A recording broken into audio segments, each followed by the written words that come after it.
À Dieu soit la gloire dans son grand amour. Dans mon âme noire s'est levé le jour. Jésus, à ma place, mourut sur la croix. Il m'offre sa grâce et je la reçois. Gloire à Dieu, terre écoute sa voix.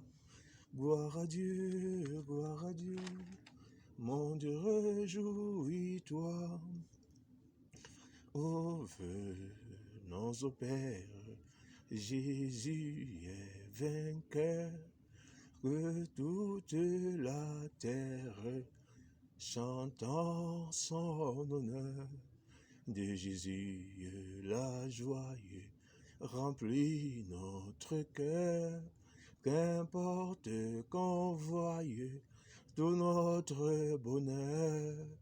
Selon sa promesse, Jésus changera d'ayant allégresse quand il reviendra. Gloire à Dieu, terre écoute sa voix. Gloire à Dieu, monde réjouis-toi.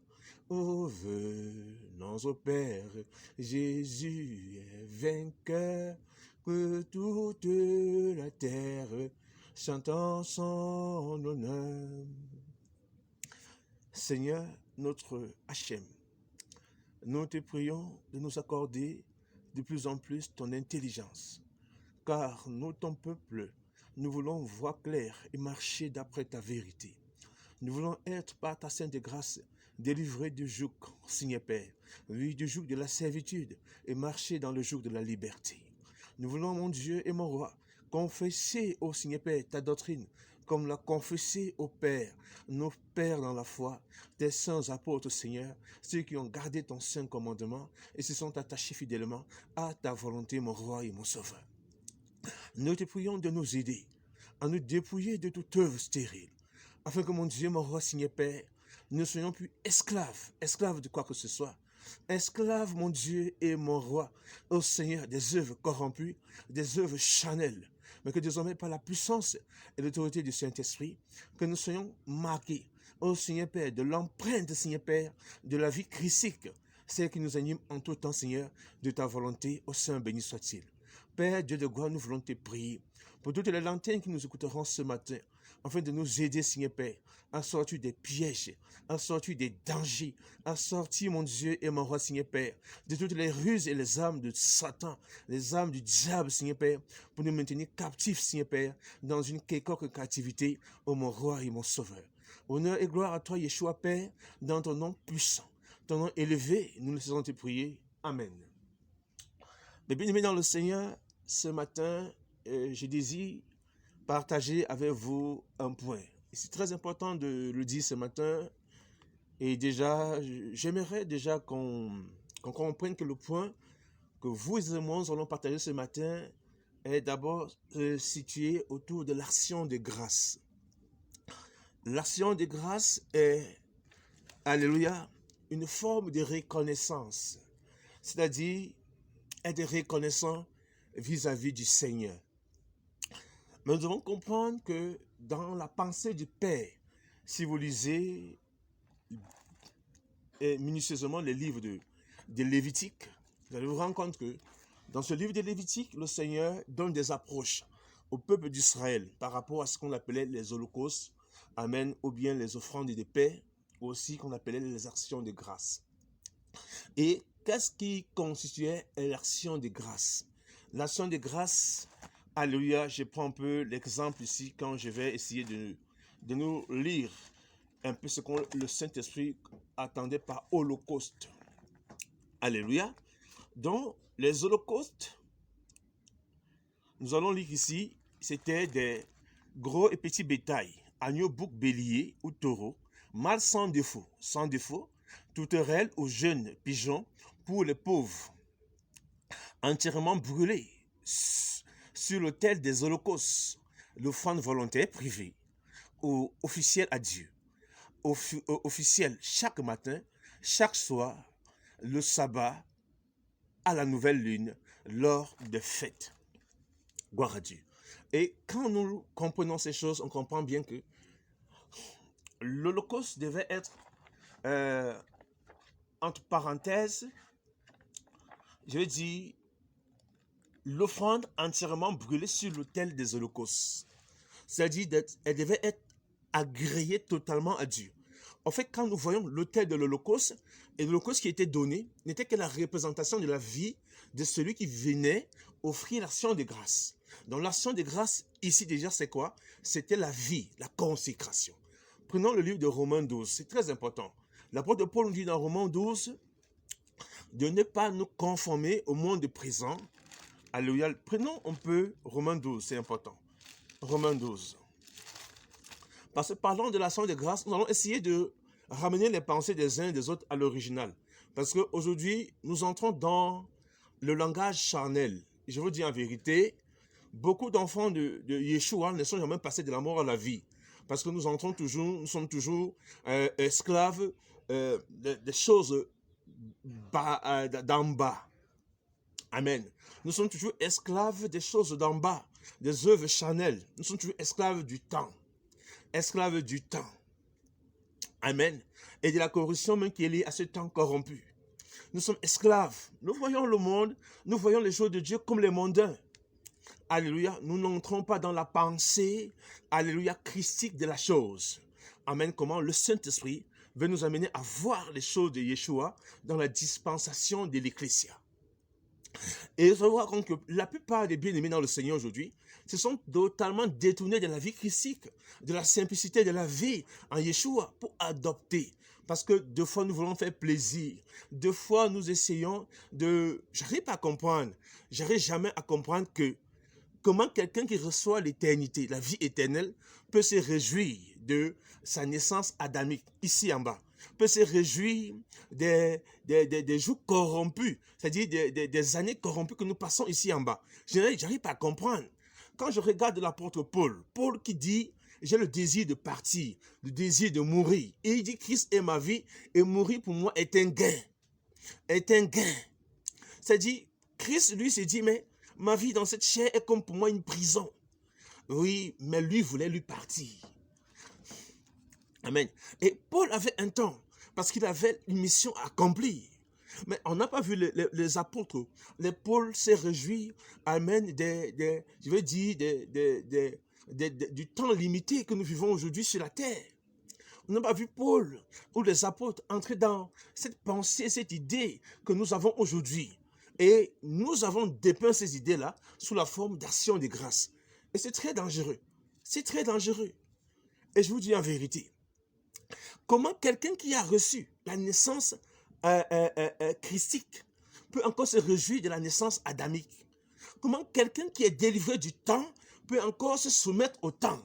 Alléluia, parce que l'espace du temps était pour accomplir quelque chose. Je vous prends un exemple ce matin. Quand on prend Genèse 1, Béréchis, l'Écriture est claire là-dessus. Le Saint-Esprit nous fait comprendre que Dieu va créer le cosmos. Ça, c'est très important. Et dans la création du cosmos, on fait face à 6 jours, jusqu'au 7e jour, pardon. Et en 6 jours, alléluia, tout ce que nous voyons aujourd'hui a été fait. Donc, partant du premier jour, deuxième jour, troisième jour, et le 7e jour, c'était le repos. Et nous comprenons avec la pensée prophétique que les 7 ans, les 7 semaines sont simplement une représentation des 7 millénaires. C'est-à-dire, quand nous rentrons dans l'histoire du temps, amen, on se rend compte que nous allons au 7e millénaire. Parce que le 7e millénaire est censé marquer, amen, l'instauration du règne du Seigneur Yeshua lui-même. Amen. Le règne de 1000 ans. Et nous comprenons que par la pensée prophétique, alléluia, nous nous situons par la grâce du Saint-Esprit, alléluia, vers, je dis, dans le 6e, je peux dire aujourd'hui, le 6e millénaire. Donc nous comprenons que quand Dieu dit, il a fait en 6 jours tout ce qu'il a pu faire et qu'il s'est reposé le 7e jour, on comprend que ici le Saint-Esprit nous introduit dans le temps. Amen. Dans le temps. C'est pourquoi quand vous prenez le livre de Genèse, prenons peut-être Genèse, Genèse 1, merci Seigneur, Yeshua, Genèse 1, Bereshit 1. Je vais lire dans la version, dans la version, le second 21, s'il vous plaît. À partir du verset 14, il dit, Dieu dit qu'il y ait des luminaires dans l'étendue du ciel pour séparer les jours et les nuits. Ils serviront de signes pour marquer les époques, les jours et les années. C'est très important. Et les jours, les époques et les années. C'est très important, encadré là-bas. Ils serviront de signes pour marquer les époques, les jours et les années. Ainsi, les luminaires dans l'étendue du ciel pour éclairer la terre. On s'arrête ici. Donc, ce qui nous intéresse ici, c'est que Dieu nous introduit dans le temps et nous donne la capacité de calculer, de s'intégrer, d'entrer, en fait, de s'imprégner dans le temps, afin de comprendre les jours, les années et les époques. Ça, c'est des choses que le Saint-Esprit nous donne de comprendre lorsque le Seigneur nous introduit dans le temps. Et quand vous regardez en 6 jours, nous comprenons que le Seigneur a fait tout en 6 jours et se reproduit le 7e jour. Quand vous entrez dans, alléluia, la parole, dans le, je vais dire, la pensée prophétique du Seigneur quand il commence à donner à Israël. Prenons Exode 12, c'est très important. Exode 12 au verset 1er. Exode 12 au verset 1er. Et nous prenons aussi Exode 23. Je vais essayer de parler de quelque chose. Et nous allons revenir sur l'Holocauste parce que je reviens sur Romains 12. Prenons un peu Exode 12 au verset 1er. Je suis dépassé aujourd'hui de voir que nous sommes en train de retourner à des choses, à du paganisme. Et c'est la vérité. Nous retournons à du paganisme. Nous devenons comme des mondains, des hommes charnels. Je vous dis en vérité, c'est comme si nous sommes là aujourd'hui. Notre travail aujourd'hui, c'est de louer Dieu, pour rendre grâce à Dieu par rapport à notre durée de vie ici-bas sur la terre. Mais c'est un problème. C'est un problème. Amen. C'est comme si la longévité de notre vie ici-bas sur la terre est une grâce particulière que nous avons reçue du Seigneur. Pourtant, on peut vivre moins sur la terre, mais déjà ayant reçu l'éternité. Amen. On peut vivre moins sur la terre, mais ayant déjà reçu l'éternité. Quelqu'un qui entre dans l'éternité, dans la pensée de l'éternité, qui reçoit la vie éternelle, comment va-t-il encore être esclave du temps, esclave des jours, esclave des mois, esclave des années? Comment ça, peuple de Dieu? Comment ça? Et c'est quoi, en retournant là derrière, doucement dans de telles choses, dans de telles pratiques, automatiquement nous entrons encore dans le paganisme, nous nous imprégnons dans le paganisme. Et plusieurs vont dire, c'est une manière de rendre grâce à Dieu. Frère bien-aimé, quand le livre dit le Seigneur dit dans 1 Thessaloniciens 5, rendez grâce à Dieu en toutes choses. Rendez grâce à Dieu en toutes choses, ce n'est pas seulement rendez grâce à Dieu parce que tu t'imagines que tu as un an de plus sur la terre. Ça, c'est ta pensée. Fais attention. C'est parce que tu t'imagines que ton fils a un an de plus sur la terre que si tu rends grâce à Dieu. Ça, c'est une conception véritablement charnelle de la chose. Rendre grâce à Dieu à toutes choses, voudrait tout simplement dire accepter toutes choses convenant de la part du Seigneur. Accepter toutes choses convenant de la part du Seigneur. On peut rendre grâce à Dieu pour la mort physique. Amen. On peut rendre grâce à Dieu pour la naissance christique. La naissance christique ici, c'est la nouvelle naissance. Amen. Comment on va rendre grâce à Dieu pour la naissance adamique qui est liée à la condamnation, qui est liée à la mort? Comment on va rendre grâce à Dieu pour l'observation des temps et des jours qui ne nous servent à rien aujourd'hui? Parce que cette observation des temps n'est que donnée au monde païen pour ceux qui ne comprennent pas que l'éternité qui nous sommes appelés à saisir est plus grande que l'observation des temps que nous voyons aujourd'hui. L'individu qui pense qu'il a fait 50 ans sur la terre, c'est dire également qu'il a vraiment vécu par rapport à celui qui a fait 10 ans. Autrement, il faut qu'il rende grâce à Dieu. Vraiment, frère, c'est-à-dire que nous n'entrons pas vraiment dans la logique du Saint-Esprit. Parce que la logique du Saint-Esprit, quand on reviendra dans Genèse, le Saint-Esprit crée l'homme. Amen. Il le met dans le jardin. Quel est le but du Saint-Esprit? Quand il crée l'homme, il le met dans le jardin, c'est pour que l'homme vive. C'est pour que l'homme vive. Amen. C'est que Dieu vient dans le jardin, il met l'homme pour donner à l'homme la vie. Et cette vie qu'il veut donner à l'homme, c'est la vie en abondance. Amen, c'est l'éternité, c'est la pensée de l'éternité. Et l'homme, se détournant de la volonté du commandement du Seigneur, pêche, amen, et par le péché, l'homme est déchu, alléluia, l'homme est séparé de la vie. Alors l'homme entre dans ce qu'on appelle le processus de la mort. Alors l'homme entre dans ce qu'on appelle l'observance des temps. c'est à ce moment-là l'homme commence à compter. J'ai vécu 1 an, j'ai vécu 2 ans, j'ai vécu 10 ans, j'ai vécu 100 ans, j'ai vécu 900 ans. Oh, j'ai vraiment vécu devant le Seigneur. Pourtant, vous allez vous rendre compte que l'homme n'a pas vécu un jour, amen, devant la face du Seigneur. Je vous dis en vérité, l'homme n'a pas vécu un jour devant la face du Seigneur. Ça, c'est clair. Parce que quand on va essayer de repartir sur, amen, la vie de la durée d'Adam, vous allez vous rendre compte que des premiers pères, amen, des patriarches, amen, vous allez vous rendre compte que ceux qui ont vécu après Adam, vous allez vous rendre compte que les gens ont vécu les 900 ans, les 900 et poussières d'années, mais écoutez bien, ce qui est important, c'est que personne n'a vécu là-bas 1000 ans. Personne n'a vécu 1000 ans. Et Yeshua vient nous dire, son royaume sera le royaume millénaire. C'est-à-dire nous allons vivre 1000 ans. Le bonus 1000 ans. On va atteindre 1000 ans. 1000 ans déjà, c'est la pensée de l'éternité. C'est l'éternité, au fait. Parce que tous ceux qui vont participer à la première résurrection, à la résurrection des saints, à la résurrection de Actes des Apôtres, pardon, d'Apocalypse 20, la résurrection après la grande tribulation, parce qu'il y a la résurrection dans l'enlèvement de l'Église, il y a la résurrection de ceux qui vont passer par la grande tribulation. Amen. Nous entrons dans le règne des 1000 ans. Tous ceux qui vont entrer dans ce règne des 1000 ans n'auront plus pas à la seconde mort. N'auront plus pas à la seconde mort. N'auront plus pas à la mort. Ceux-là, désormais, seront vivants. Vivants. Donc, 1000 ans, c'est un bonus. C'est un bonus avant maintenant de vivre ce qu'on appelle la céleste félicité. 1000 ans, c'est un bonus. Et comment donc aujourd'hui, nous qui avons de telles pensées, pourquoi voulons-nous revenir sur des pensées charnelles, mes frères et mes sœurs, dans la foi? Pourquoi? Je vous ai donc dit de prendre Exode 12. Parce que vous allez voir comme que le temps, c'est quoi? Qu'est-ce que Dieu veut nous enseigner dans le temps? C'est important. Mais avant de prendre Exode 12, je vous prie encore de prendre avec moi Genèse 5. Alléluia. Gardez Exode 12 à quelque part. Gardez Exode 12 au frais et gardez Exode 23. Nous y arrivons. Dans le livre de Genèse, Genèse Bereshit, Genèse 5, c'est important de le souligner et c'est très important de le comprendre aujourd'hui.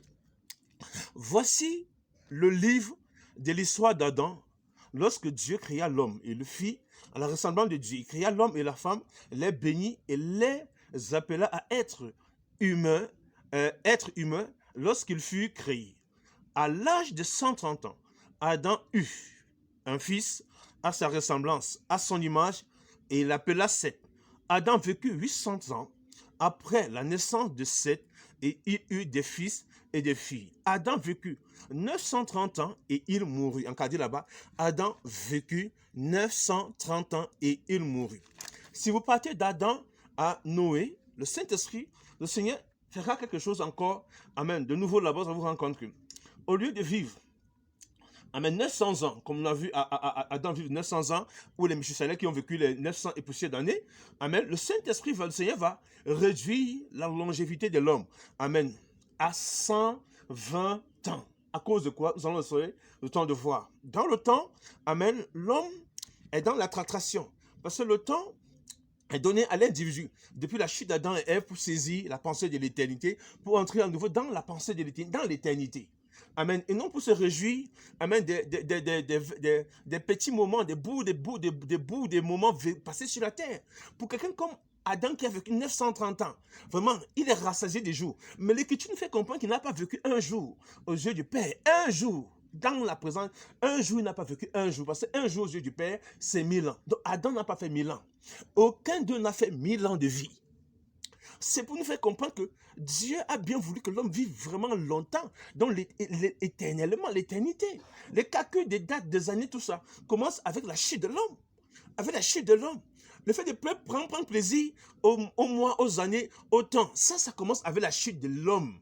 Comment donc aujourd'hui l'homme qui est régénéré, l'homme qui est restauré, réintégré dans la pensée du Seigneur, peut encore s'éloigner, alléluia, de la simplicité de la vie, amen, christique, qui nous présente que désormais, nous avons reçu, amen, la vie éternelle au moyen de l'évangile. Alors nous sommes plus des adhérents de ceux-là qui se situent et qui s'éliminent dans le temps, mais nous revenons dans ceux-là, nous sommes de ceux-là qui sont dans l'éternité, pour vivre l'éternité et exprimer déjà la manifestation de l'éternité de vie pendant que nous sommes encore sûrs dans la chair. Est-ce que vous savez ça? Alléluia. Et on part au verset 6 de Genèse 6. L'Éternel regretta d'avoir fait l'homme sur la terre. Et l'homme sur la terre et eut le cœur à peine. L'Éternel dit, j'exterminerai de la surface de l'homme, que j'ai créé depuis le bétail jusqu'aux oiseaux, et je rêve de l'avoir fait. Amen. Cependant, nous trouvons grâce aux yeux de Dieu. Nous pouvons avancer. Gloire à Dieu. Et le Saint-Esprit avancera. Et je suis allé très loin. Prenons voilà, Genèse 1er 1. Genèse 6 au verset 1er, c'est important. Genèse 6 au 1er. Lorsque les hommes eurent commencé à se multiplier sur la surface de la terre et que les fils leur furent nés, les fils des dieux virent que les fils des hommes étaient belles. Nous aurons le temps d'en parler. Ils en prirent pour femmes parmi toutes celles qu'ils choisirent.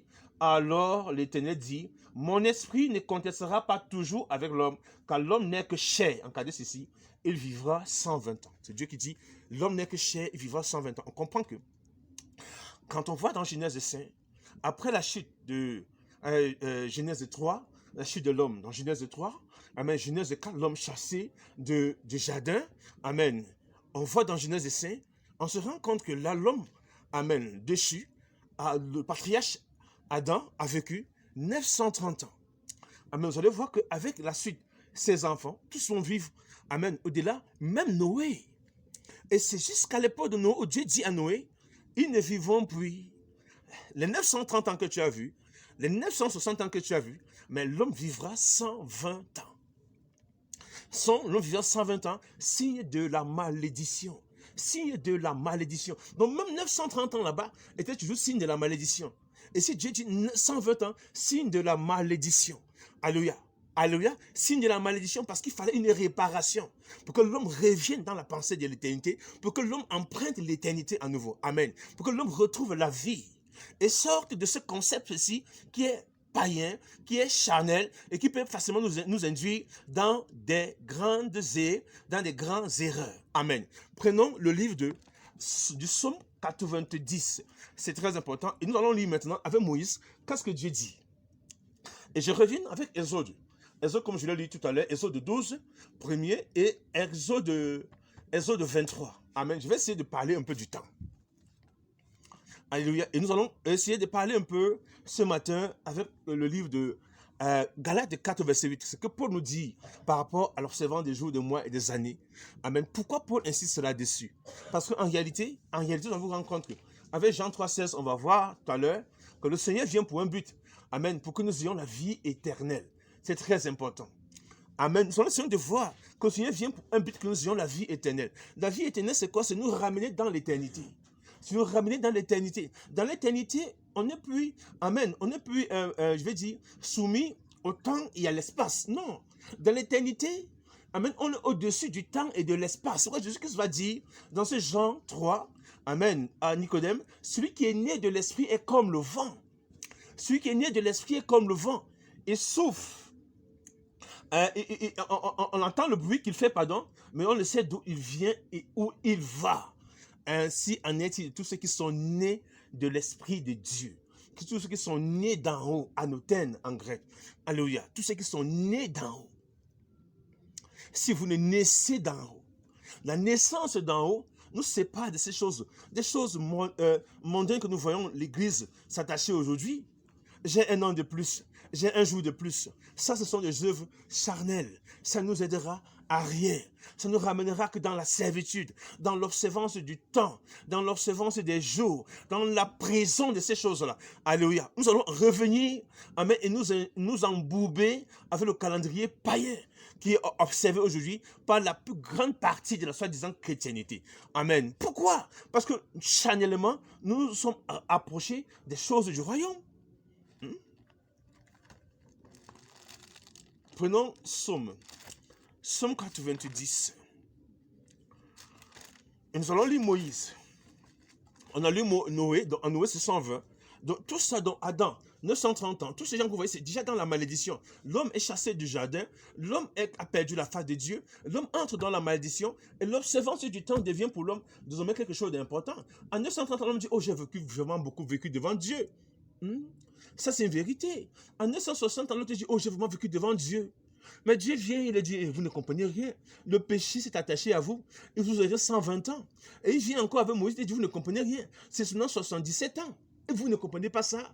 Aujourd'hui, l'Église, qui a la grâce de revenir à la vie éternelle, qui reçoit la vie éternelle, l'éternité par la personne de Yeshua, le Dieu Tout-Puissant, la vie éternelle, comment aujourd'hui l'Église peut encore s'attacher à des choses mondaines, amen, des choses mondaines, des pièges comme ça, parce qu'on se cache sous le langage de l'action de grâce, l'action de grâce. Pour vous, c'est quoi l'action de grâce? Pour nous, c'est quoi l'action de grâce? Pour vous, c'est dire merci à Dieu pour le lever du soleil? C'est pour vous ça l'action de grâce? C'est pour vous ça l'action de grâce? Parlons avec un langage spirituel. Est-ce que c'est pour vous ça l'action de grâce? Peuple du Seigneur, est-ce que c'est pour nous ça l'action de grâce?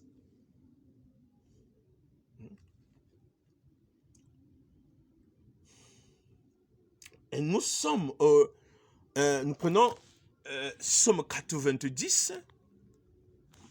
Dans le Somme 90, qu'est-ce que nous dit l'Écriture sainte? Au verset 7, nous allons lire, par la grâce de Machia, la Bible est claire là-dessus, il dit, nous sommes consumés par ta colère, et ta fureur nous épouvante. Tu mets devant toi nos fautes, et ta lumière éclaire nos secrets. Tous les jours disparaissent à cause de ta colère. Nous voyons nos années s'éteindre comme un soupir. La durée de nos vies s'élève à 70 ans. Pour les plus robustes, à 80 ans. Alléluia. Mais l'orgueil qu'il en tire n'est que peine et misère. Car le temps passe vite et nous en volons. Le temps passe vite. Pourquoi donc se réjouir du temps? Moïse nous dit ici 70 ans et 90 ans pour les plus rigoureux. Vous voyez que avec Noé, le Saint-Esprit vient dire 120 ans. À cause du péché, et Moïse vient nous dire, c'est ce juste 70 ans, 90 ans. Est-ce que nous allons passer notre temps aujourd'hui à louer Dieu pour les 70 ans ou bien pour les 90 ans? Pourtant, Dieu nous fait comprendre que le temps là passe vite. Et ce n'est pas la chose que nous devons rechercher.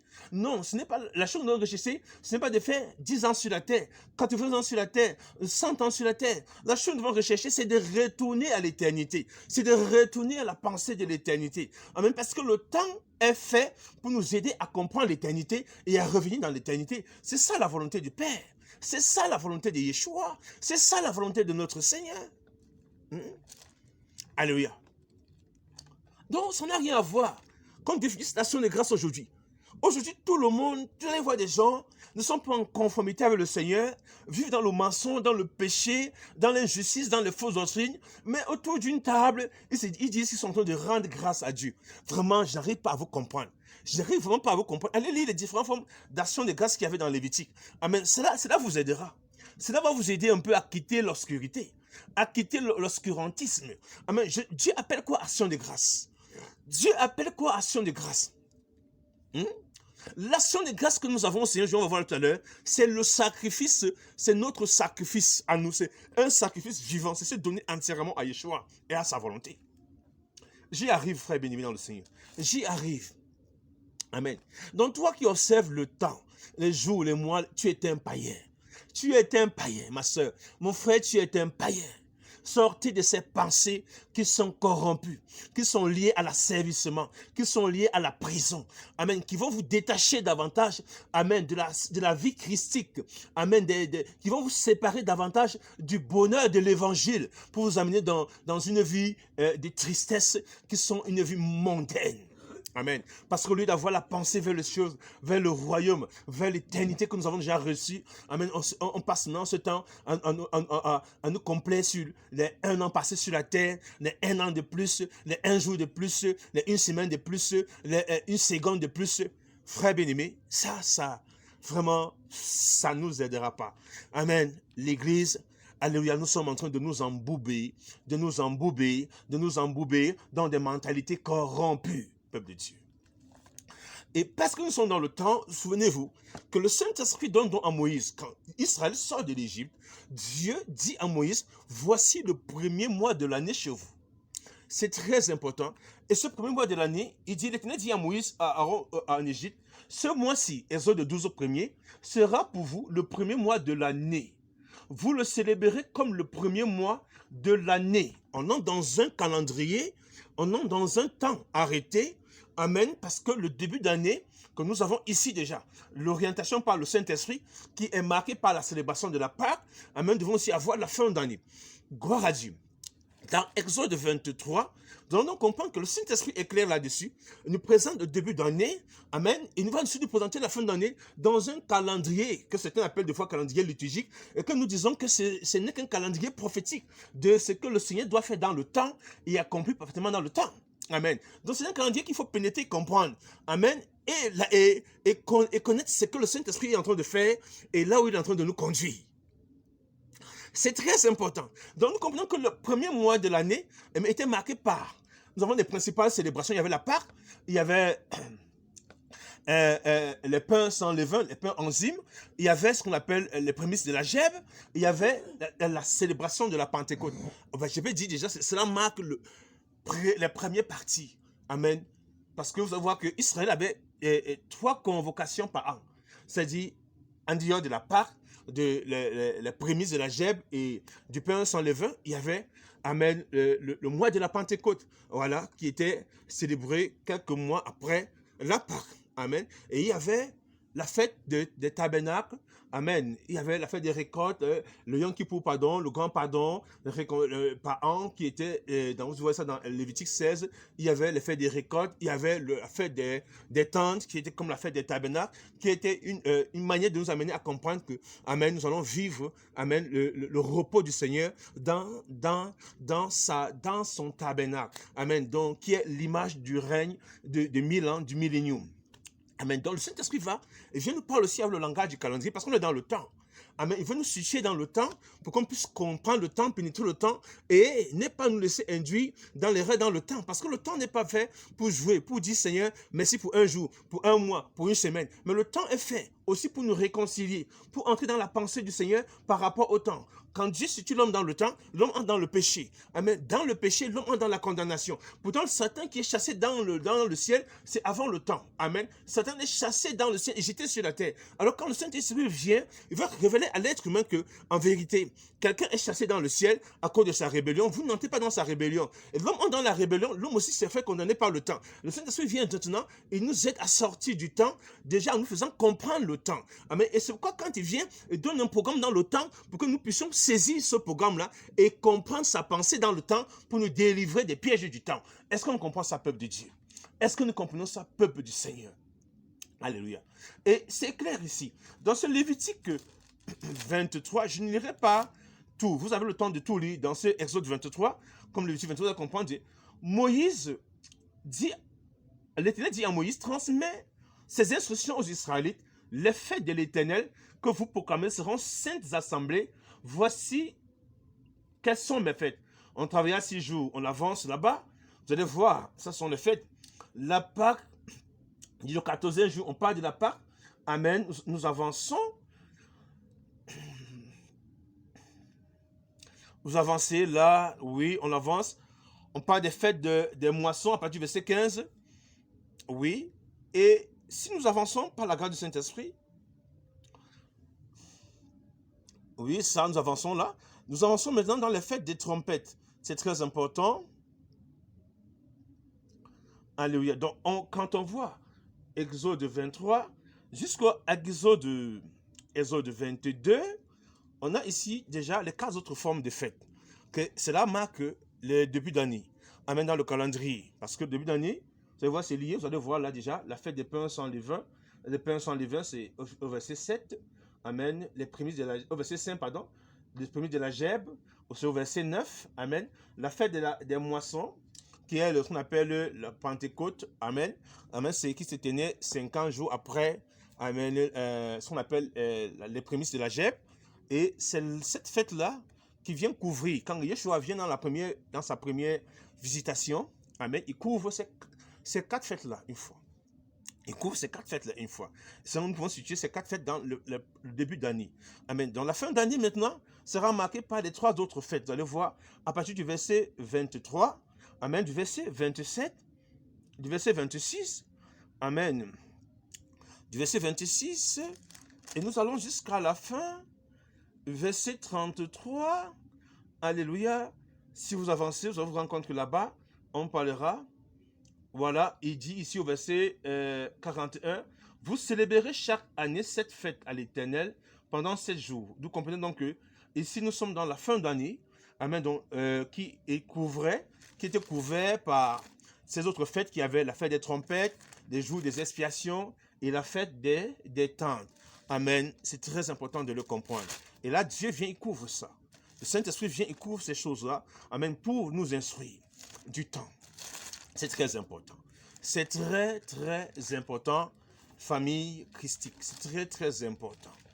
Et si nous ne comprenons pas ces choses, nous allons toujours rester dans l'esclavage. Parce que le temps, et dans Daniel 7, l'Écriture nous fait comprendre que l'ennemi voudra changer les lois et le temps. Donc le temps, c'est quoi? C'est le calendrier. Au fait que vous tenez, la plupart de la chrétienté est dans l'idolâtrie, à cause de ces fêtes païennes que vous appelez fêtes Noël, janvier, tout ça. À fait de tous ces anniversaires que vous êtes plongés. Parce que l'ennemi nous a seulement ramené la pensée que si on dit merci à Dieu pour un jour, est-ce que c'est un péché? Frère, Dieu ne t'a pas créé pour un jour. Amen. Dieu ne t'a pas créé même pour 930 ans. Dieu t'a créé pour l'éternité. C'est-à-dire, lui dire merci pour un jour, ce n'est même pas pénétrer sa pensée. C'est-à-dire, ce n'est même pas pénétrer sa pensée. D'accord? C'est une pensée charnelle. Tellement charnelle. Je vous dis dans l'Écriture, montrez-moi l'apôtre ou bien Pierre, Paul, son dit Seigneur, te rendons grâce pour un jour. Montre un seul verset, ou bien pour une année. Mais Paul a fait plus de 20 ans de ministère. Montrez-moi où Paul. C'est comme ça qu'on commence. On est dans la sainte doctrine, on se détourne doucement. On va revenir dans les anniversaires, on va revenir dans les fêtes, on va revenir dans 40 ans de ministère. Je rends grâce à Dieu. Frère bien-aimé, tu rends grâce à Dieu pour les 40 ans de ministère. Amen. C'est une bonne chose de rendre grâce à Dieu pour les 40 ans de ministère. Mais Dieu ne t'appelle pas à lui rendre grâce pour les 40 ans de ministère. Dieu t'appelle à lui rendre grâce de ce qui t'a permis de connaître la vérité et d'être sauvé. Amen. Et de proclamer cette vérité. Pas pour les 40 ans. Amen. Parce que le jour que tu reçois la vérité, tu es au-delà des 40 ans de ministère. Alléluia. Parce que ton ministère, désormais, si tu as marché dans la vérité, elle reste éternelle, elle reste gravée. Des générations rencontreront, diront que, je prends un exemple, moi je n'ai pas connu Martin Luther, mais jusqu'à aujourd'hui, on parle de Martin Luther. Moi je n'ai pas connu Michel Chelvet, parce que nous parlons de Michel Chelvet. Moi je n'ai pas connu William Tyndale, mais est-ce que nous parlons de William Tyndale? Je n'ai pas connu Philippe Hans au Coran Grebel, mais est-ce que nous parlons de Coran Grebel? Je n'ai pas connu Zwingli, mais est-ce que nous parlons de Zwingli? Je n'ai pas connu Calvin, mais jusqu'aujourd'hui nous parlons de Calvin. Parce que quoi? Parce que ce que ces gens ont fait, même par rapport à la foi, est au-delà du temps, c'est dans l'éternité. Est-ce que vous comprenez ça? C'est au-delà du temps, c'est dans l'éternité.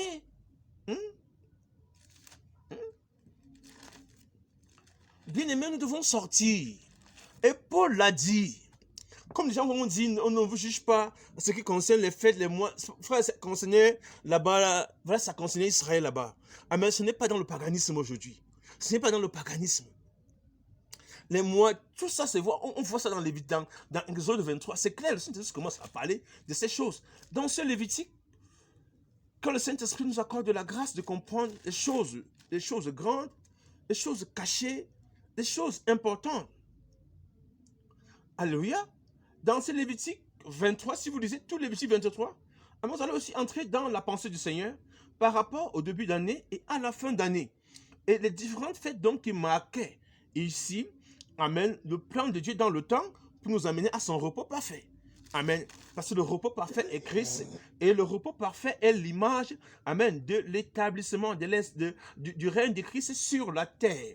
Le repos parfait est l'image de la félicité céleste qui viendra, les nouveaux cieux, la nouvelle terre. Amen. Où la justice de Christ habitera. C'est ce que Pierre nous a dit. Amen. Donc nous comprenons qu'il y avait les fêtes de début d'année, il y avait les fêtes de fin d'année. Et cela marquait, clôturait un cycle. Amen. Dans ce cycle-là, le Seigneur vient donc dire à Moïse, voici le premier mois de l'année. Voici le premier mois de l'année. Voilà ce que vous devez comprendre par rapport au premier mois de l'année. Qu'est-ce que je fixe ici? Voici le dernier mois de l'année. Amen. Qu'est-ce que vous devez comprendre par rapport au dernier mois de l'année? Je fixe quoi là-bas? Amen. Ça, c'est un calendrier qui est donné dans le temps pour nous aider à pénétrer le temps et à sortir des pièges du temps. Pour nous amener à comprendre ce que le Seigneur va faire. Tous ces enjeux dans le temps. Alléluia. Les mêmes prophéties sont données, même quand vous croyez, prophéties sur 70 semaines de Daniel, données dans Daniel 9. Ça nous amène à comprendre ce que le Seigneur veut faire. Amen. Dans la suite du temps. Amen. Jusqu'à l'établissement du royaume. Ça, c'est important, peuple bien-aimé, dans le Seigneur Yeshua. C'est très important. Et le Seigneur n'est pas en train comme ça de nous amener à adhérer à des pièges. Mais il veut nous aider à comprendre une pensée, à nous ouvrir dans sa pensée. Amen. Si vous prenez avec moi Ésaïe 61. Ésaïe 61. Donc j'ai le cœur vraiment touché en larmes quand je vois ceux qui se disent pionniers de la sainte doctrine, les aînés, amen, revenir sur des choses comme ça. Ça fait vraiment mal dans le cœur. Alléluia, ça fait vraiment mal dans le cœur. Et vous voyez dans des pièges comme ça, nous ramenons l'église, les saints. Amen. Nous injectons un feu étranger sans comprendre que ce feu étranger-là sera très lourd demain. Et Paul, amen, Paul l'apôtre nous avertira sur ça. Amen. Beaucoup de gens se disent que non, nous ne comprenons pas, frère, nous comprenons parfaitement ce que le Saint-Esprit est en train de dire là-bas. Dans Ésaïe 61, vous allez voir encore, on parle ici du temps. Amen. Et la manifestation, l'accomplissement du Seigneur dans le temps, de l'œuvre qu'il doit faire dans le temps. Je prends Ésaïe 61. Ésaïe 61.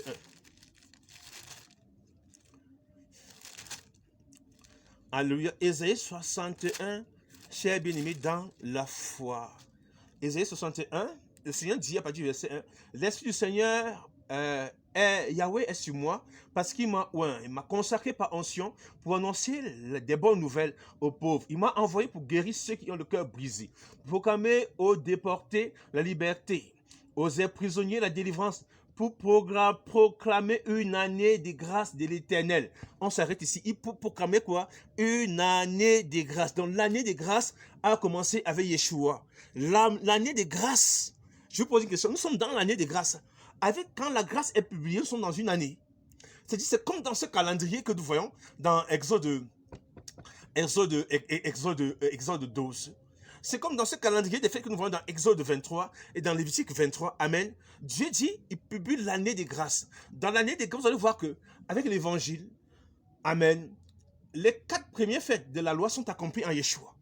C'est-à-dire, il vient ici, il prend une grande partie des prophéties par rapport au fait qu'il accomplit en lui. Amen. Nous entrons déjà dans, amen, le plan parfait du Seigneur pour nous ramener à l'éternité. Il y a la restauration parfaite de sa volonté. Et non dans le temps.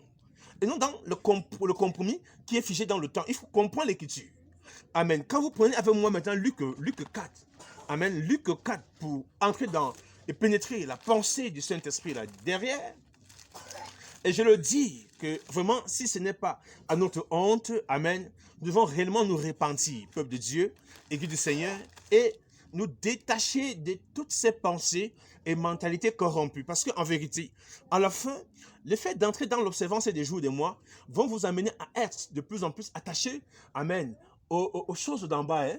Vont vous amener de plus en plus à mettre vos intérêts, amen, par rapport aux choses du monde, par rapport au monde, par rapport au temps qui est limité, au temps qui a déjà, qui sera bientôt détruite. Oui, c'est clair. Parce que bientôt nous allons entrer et passer dans l'éternité. Amen. Ça ne sert à rien de vouloir nous réjouir comme Adam s'est réjoui de 930 ans. Mais il n'était pas satisfait. Certains sont réjouis de 960 ans. Ils n'étaient pas satisfaits. Amen. Moïse vient de dire, mais certains vont se réjouir de 70 ans, 80 ans. Mais ils ne seront pas satisfaits. Amen. C'est clair. Parce que la pensée de Yeshua, c'est de nous ramener dans l'éternité. Et c'est dans l'éternité que nous puisons là, amen, le véritable épanouissement. Amen, on doit plus se réjouir, amen, d'un jour passé sur la terre. Cela nous sert à quoi? Un an passé sur la terre, cela nous sert à quoi? Action de grâce, quelle action de grâce il y a là-bas? Amen, nous sommes déjà devenus comme des prêtres catholiques, et plus que même des prêtres catholiques. Quelle action de grâce il y a là-bas? Quelle action de grâce il y a là-bas? C'est tout ça qui nous ramène même encore dans l'idolâtrie. C'est vain, en vérité. Luc 4, au verset 38. Non, 38, je suis même très loin.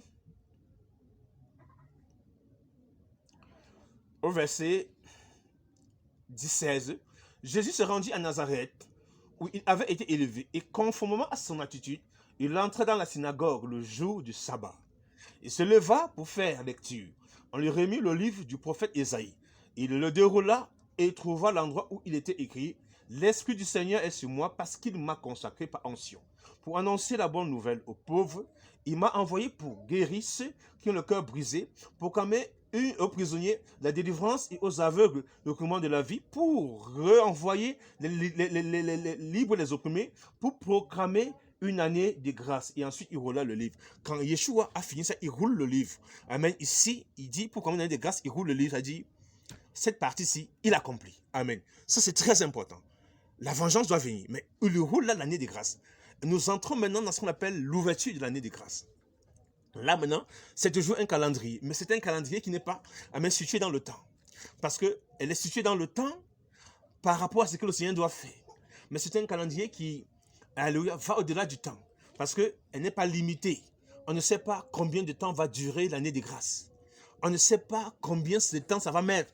Mais dans les calendriers prophétiques, on comprend que l'année de grâce, amen, est pour un temps, j'ai dit, un temps limité. C'est-à-dire, cette année de grâce est vraiment pour un temps bien limité. Parce que dans les prophéties de Daniel, vous devez vous rendre compte que quand Yeshua vient, amen, il a accompli une grande partie de la prophétie de 70 semaines. Amen. Il reste une partie, une petite partie. Mais quand nous entrons sur la pensée de Yeshua, nous sommes aujourd'hui à plus de 2000 ans. Amen. Que Jésus-Christ est venu, qu'il est mort à la croix, l'Église a vu la naissance, qu'il est monté, et que l'Église a vu la naissance. Alléluia, que le Saint-Esprit a donné naissance à l'Ecclésia. Nous comprenons qu'en fait, le temps, l'année des grâces, vous devez simplement dire que le Saint-Esprit a donné un temps. Amen. C'est ce qu'on appelle l'année des grâces. Il donne un temps pour que toutes les nations qui entendent la vérité puissent entrer. C'est ce qu'on appelle l'année des grâces. C'est une année où la grâce s'étend à toutes les nations, à tous les hommes. Amen. Où l'évangile doit aller visiter à gauche, à droite, amen, devant et derrière. Alléluia, pour sauver ce que Yeshua doit sauver. C'est ce qu'on appelle l'année des grâces. On n'a pas dit que l'année des grâces commence avec janvier. On n'a pas dit que l'année des grâces commence avec mars. On n'a pas dit que l'année des grâces commence avec août. On n'a pas dit que l'année des grâces, non, l'année des grâces commence ici, amen, avec l'accomplissement de ce que Yeshua va faire ici dans la première venue. C'est là que commence l'année des grâces. C'est là que commence l'année des grâces. Peuple de Dieu de grâce, ne nous soumettez plus, amen, je vous en supplie, aux œuvres corrompues, aux œuvres charnelles. S'il vous plaît, bien-aimés, de grâce, ne laissez plus l'ecclésia de Yeshua revenir vers des choses, vers des rudiments, je dis des choses mondaines, amen, qui ne les serviront à rien. Des choses charnelles qui ne les serviront à rien. C'est quoi tout vrai appelé de Dieu, tout vrai serviteur de Yeshua, tout vrai pédagogue, je vais dire tout vrai enseignant, amen, tout vrai didascale, tout vrai apôtre, tout vrai prophète, tout vrai serviteur doit comprendre ça. Tout vrai enfant de Yeshua doit comprendre ça. Je dis, c'est clair. C'est clair. Je vous dis, donnez-moi un seul exemple des apôtres dans le Testament qui ont fait ce que nous faisons aujourd'hui. Donnez-moi un seul exemple. Déjà, là était à la bataille et nos bien-aimés avaient reçu la vie éternelle. Amen. Ils n'étaient plus là pour ça. Oh, j'ai un an de plus. Oh, j'ai un mois de plus. Oh, j'ai une semaine de plus. Ça va vous aider à quoi? Ça va nous aider à quoi, chers bien-aimés dans le Seigneur? Cela nous aidera à quoi, mes bien-aimés dans la foi? Alléluia. Alléluia. Et c'est important. Et nous entrons dans l'année de grâce. Dans l'année, il est venu une année de grâce. Et 1 an et 1000 ans. 1 an et 1000 ans. Elle peut être même à plus de, nous sommes à plus de 2000 ans. On se tout ça dans une année de grâce. Une année de grâce, il n'est jamais dit ici que ça a commencé en janvier, ça a commencé en février, du calendrier grégorien, ça a commencé non, non, non. Il est situé ici par rapport à la mort, à la résurrection, à la naissance de l'Ecclésia. Amen, l'année de grâce commence là-bas.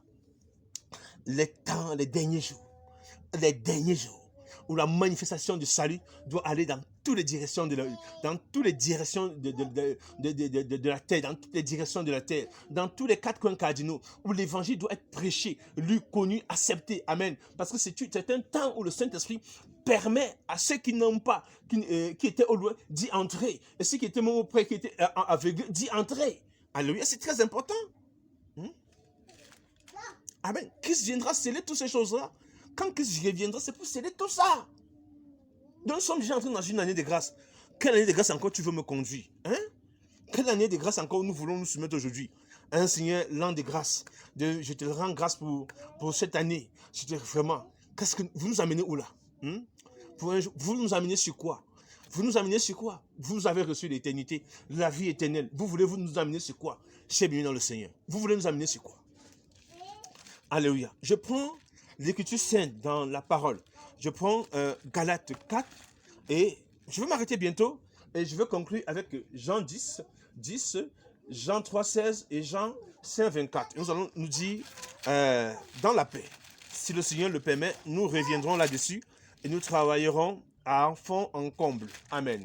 Ce que je vais lire ici, c'est Galates 4 au verset 8. C'est important de comprendre pourquoi Paul peut parler comme ça. Aujourd'hui, nous mettons ça de côté. Non, on sous-entend, on a grandi dans la foi.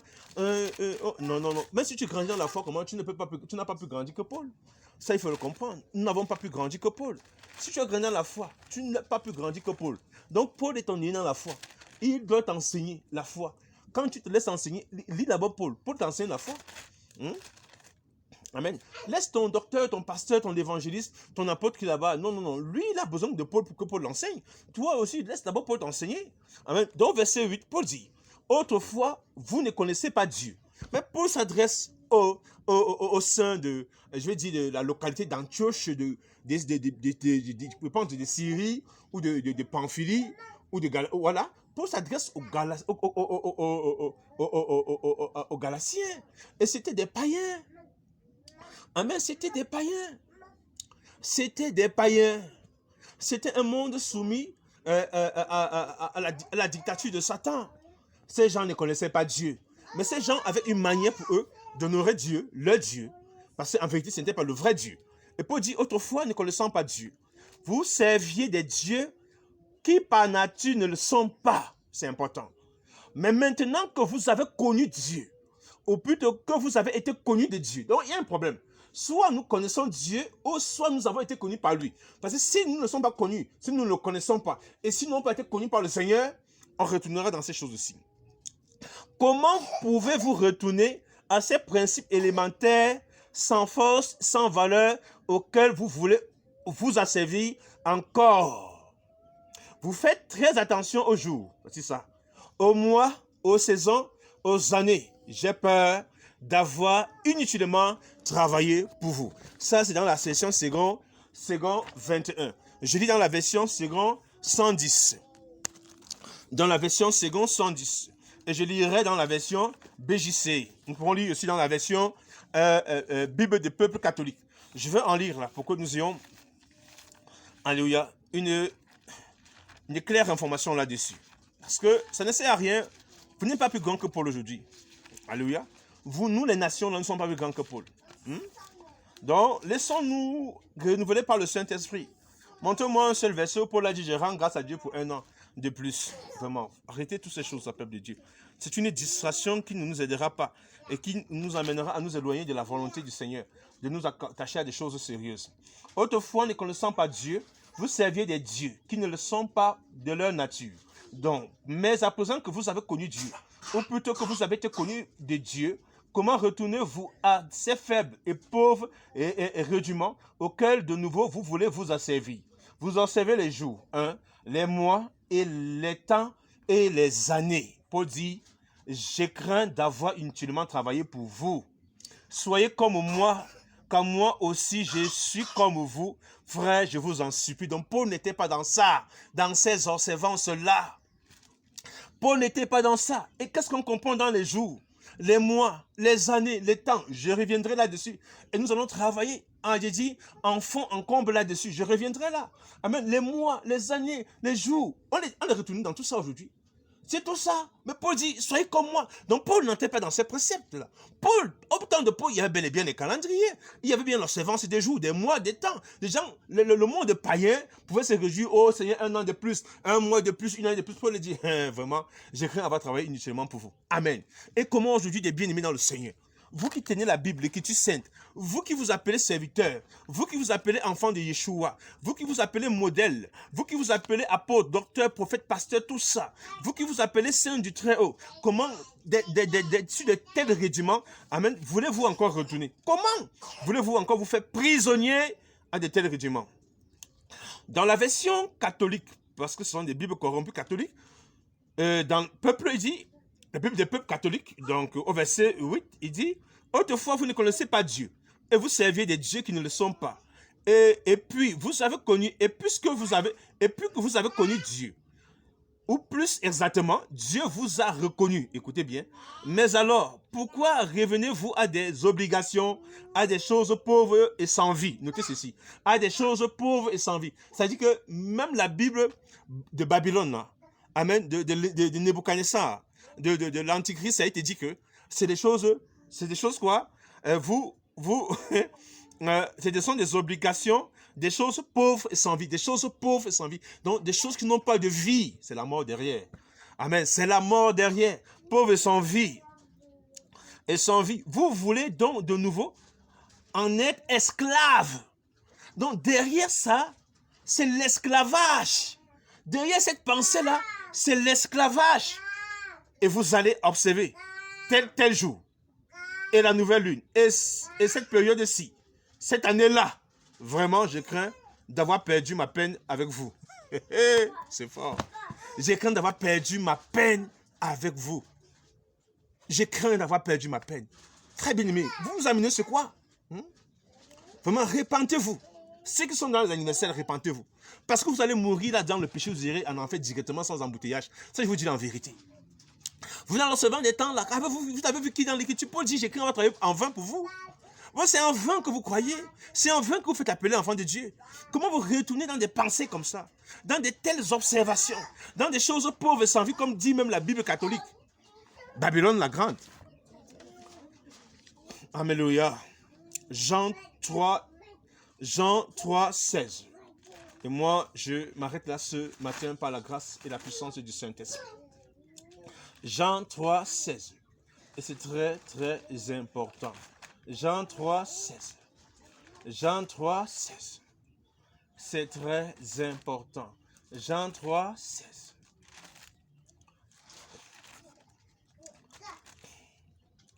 Jean 3, 16. Et nous lisons. Il dit, en effet, Dieu a tant aimé le monde qu'il a donné son Fils, afin que quiconque croit en lui ne périsse pas, mais qu'il ait la vie éternelle.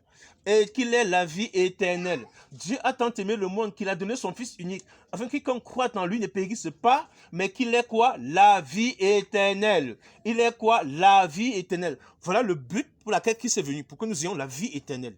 Prenons Jean 10, 10. Amen. Jean 10, 10, et nous finirons avec Jean 5, 24 et 26. Je vais m'arrêter là pour nous recommander à la grâce du Seigneur. Jean 10, 10. Sortons des conceptions païennes, des idéologies païennes. Alléluia.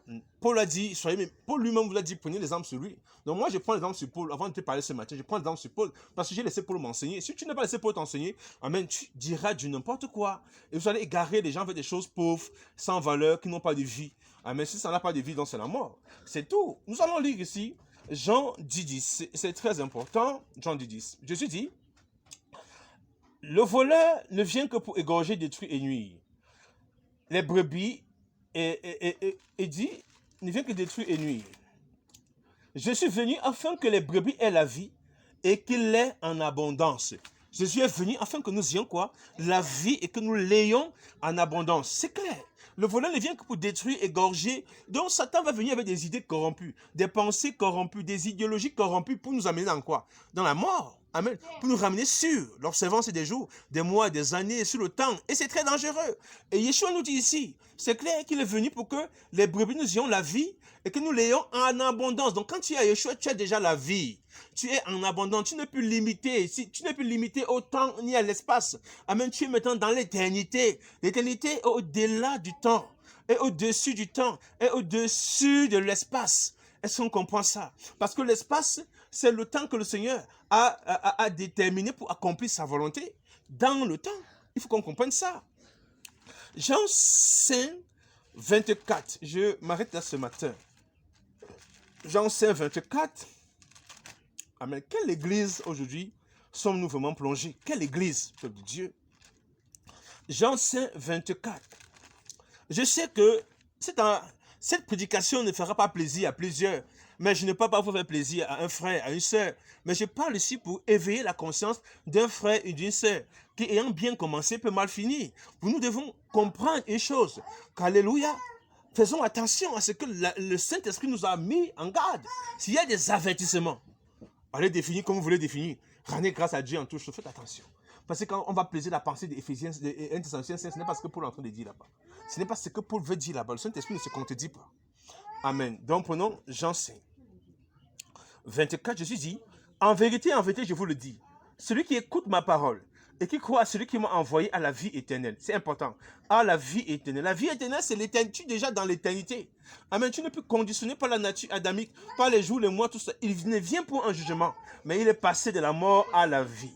En vérité, je vous le dis, l'heure vient où cela est déjà, où les morts entendront la voix du Fils de Dieu. Et cette voix-là, c'est quoi? C'est la puissance de l'évangile qui vous régénère, qui vous transforme. Et ceux qui l'auront entendu vivront. Quand vous entendez la voix du Fils de Dieu par la puissance de l'évangile, parce qu'il parle de son esprit, amen, vous entrez dans la vie.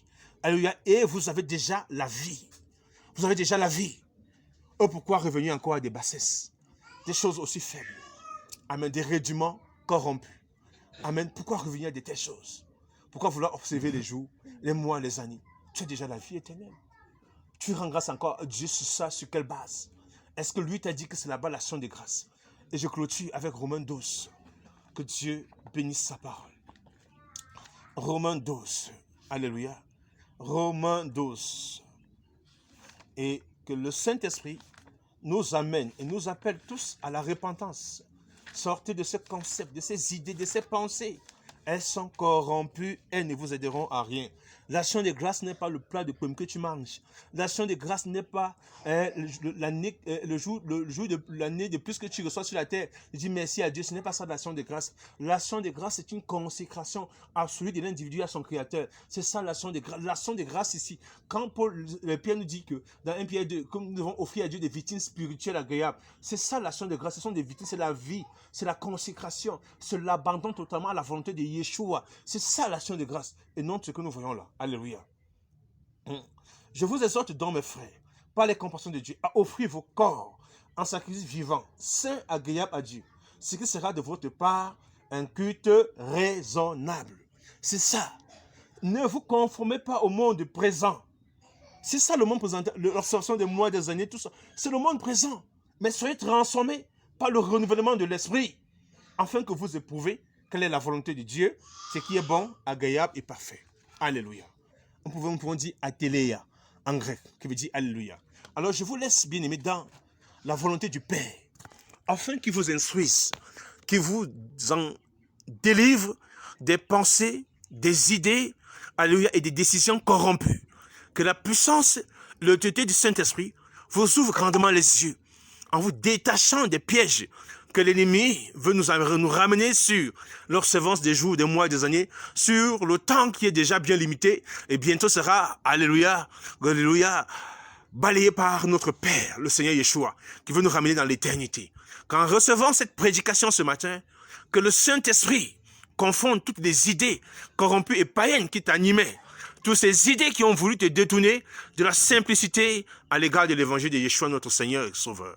Que notre pensée soit toujours fixée sur les enseignants tels que Paul, apôtre de Yeshua, Pierre, Amen, dont le nom n'est pas limité sur le temps, mais que nous parlons toujours de génération en génération, parce qu'ils sont vraiment entrés dans l'éternité et ont été conçus dans cette pensée, dans cette idée qui est l'éternité. Alléluia. Que la grâce du Saint-Esprit soit sur vous.